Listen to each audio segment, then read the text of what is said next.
it was just a bad situation. So I had to get out there, no coming here. I get to work on my game, work on my just kind of tighten everything up. So when I do get to play, when I am ready, that I'll definitely be able to jump in there and kind of go back to that old Quentin that everybody's used to seeing.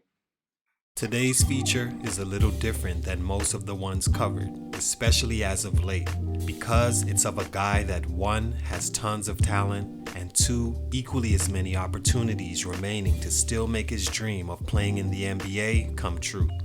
Regardless, it doesn't mean that his growth hasn't been stunted up to this point, and because of how much I think of his game, I decided to cover him and talk about some of the things that may have led to said stunts.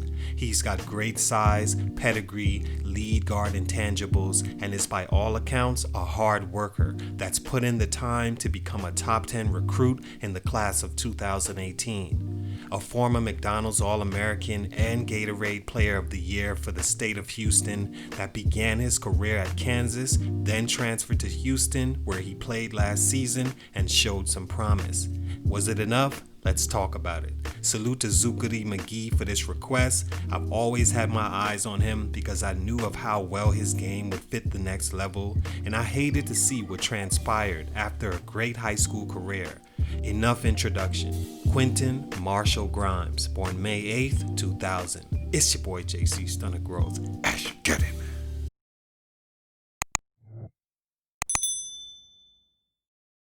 To set the table for those who aren't familiar with who Grimes is as a player, this is a guy that was projected to be a top 6 overall pick in the 2019 draft by ESPN.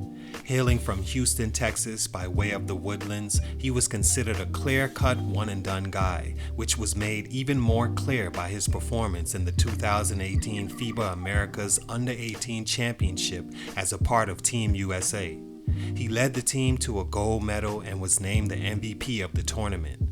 In high school, he dominated his competition on a nightly basis to the tune of 29.5 points, 8.6 rebounds, 4.9 assists, 1.8 steals, and 1.5 blocks per game, although his team did finish with a disappointing 21-13 record. Grimes at the time reminded me a lot of Damian Lillard in his approach to the game, demeanor, and body type, being stockier guards that are sleepy athletic but won't wow you with above the rim play consistently. He also reminds me of the path I see Cade Cunningham taking as a similar style point guard with great potential. For Grimes, he was in the position Cade is in right now, but for these reasons, things aren't going as planned. Stunt number 1, Kansas strikes again. I promise you, I have nothing against KU, but let's be honest, something about that program doesn't seem right. For every Joel Embiid, Andrew Wiggins, you have Josh Shelby's, Josh Jackson's, my last feature Wayne Selden, Billy Preston, Cliff Alexander, and so much more. For whatever reason, prospects go there and have a higher chance of not living up to their expectations than any other blue blood school, in my opinion. Something about the prospect's image of what it will be like and the reality of the situation when they finally get there that usually doesn't match up.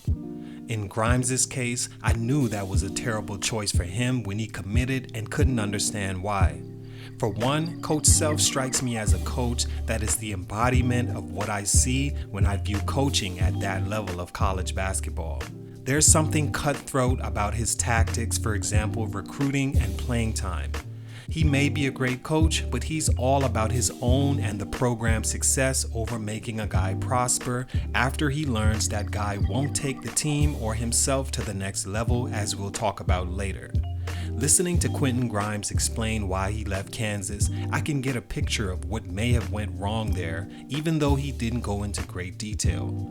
I think Grimes, who committed a bit early in November 2017 to Kansas, didn't fully understand what actually playing in a system that was already overloaded with guards, on top of having fellow McDonald's All-American point guard Devon Dotson joining him, would be like. Grimes wanted a situation where he could be the focal point on offense, and Kansas and its offense was never really built that way under Bill Self. That program is more team-oriented and runs a slower offense than what he was looking for, and because he couldn't see that until he got there, it shocked him. Then there's how he looked in his first games at KU. In the first against Michigan State, he finished as advertised with 21 points, had 4 assists, 6 of 10 from 3, and shot 14 shots, which he only did one other time that season. In his second game, he had a double-double with 10 points and 10 assists, again shooting it well from 3, but somewhere after that, his attempts plummeted and so did his usage and averages. He went from 14 shots to 7, 4, 3, 2, and rarely shot close to 10 shots for the year. At some point, when you have a player like Grimes with his talent and expectations for himself, you have to let him go. You have to see to it that he reaches those goals, knowing that for an expected one and done like him, coming back for more years only hurts his stock. I don't think Self cared to let him loose, and it showed by how he used him throughout the season. Had he went to a better fitted school, even the one he's at now, had he gone to Houston out of high school, he'd still have his confidence and probably be gearing up for the NBA draft right now. Stunt number 2, having to transfer. I feel like for myself, I didn't have the great season I wanted to. I feel like just coming back, just wanted to go back to a program that was going to let me play my game. With that said, Quentin Grimes decided to transfer from KU and is now at U of H. Transferring was highly likely, seeing as he clearly didn't fit that system, and also because, well, he had no choice.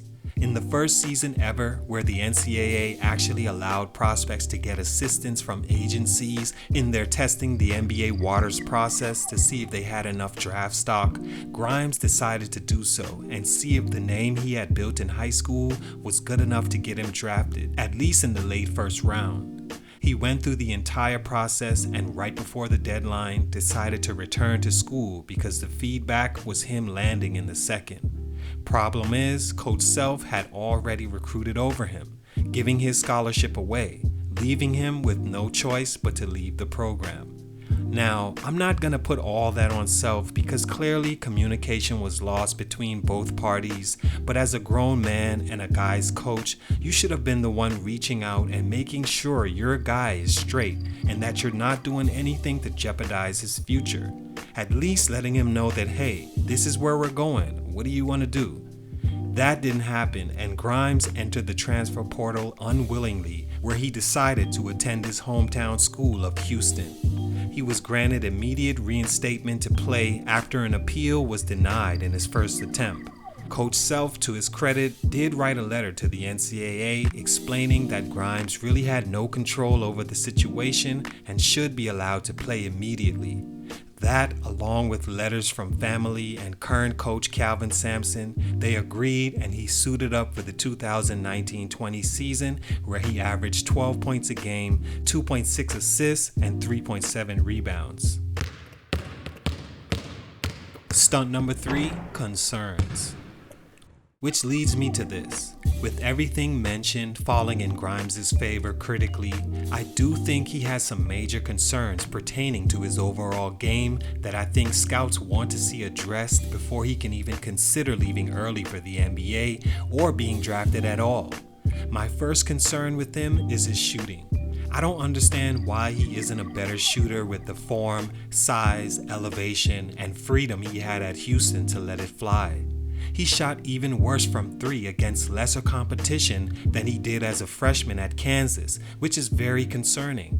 A guy's numbers taking a step back is already a concern, but to do it against competition you're supposed to dominate is a huge headshake. Then there's his free throw shooting that was terrible both years, another red flag and huge concern. Free throws win too many games for you to be a guard that's bad in that area, especially when you aren't that great of a shooter or scorer from other spots on the floor.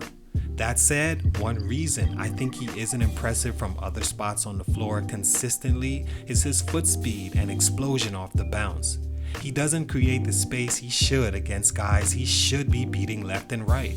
Watching his film, it jumps out at you the amount of tough shots he has to shoot because he can't beat his guy off the dribble.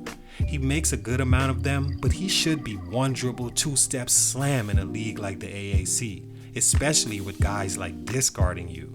Instead, he has to settle for a contested jump shot, and because he's bigger, stronger, and more talented than the defense, he can get away with that at that level. Problem is, league guys aren't having that. You're not getting past Pat Bev with foot speed and moves like that, big dog. He has to work on his off-the-dribble explosion because right now, it's way too easy to notice the problem he'll face down the road should he make it to the NBA. Hopefully, he gets with the right people that's gonna tell him the right things, and also he adheres to their advice. Much respect, I still got mad love for his game, and he still has a lot of time to make these adjustments. But for these reasons, right now, his growth is being stunted. It's your boy JC Stunted Growth, and I'm out.